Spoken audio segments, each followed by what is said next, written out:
I was reading one of your articles, and you had a great line that says bonuses, promotions, and 3 extra days off won't fix a broken system. What's your sense of why those perks don't get to the root of an issue with work? And look, I would agree with you completely. I'm not even too sure about the performance pay piece. And if that works, although it's the cornerstone of lots of organisations. What's your thoughts on the so-called perks and the effect that they can have?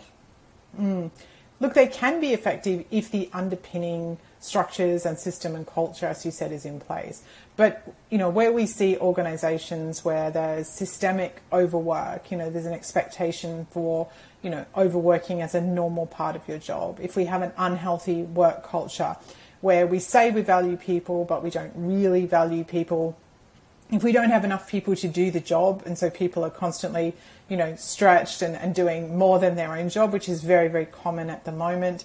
If we're not paying people, to meet the rising cost of living and, then, and they're so stressed. We're seeing so many people on the, certainly in Australia and other countries around the world where a huge number of people in the workforce are at that edge of burnout, are extremely stressed. And then we come along and say, let's practice mindfulness. Let's do a yoga class. And look, I love yoga and mindfulness is fantastic. But doing that and having a pizza party and giving them some donuts is not going to address those systemic issues. So do you think that we need to shift from the machine or system-centred model to more of a life-centred approach?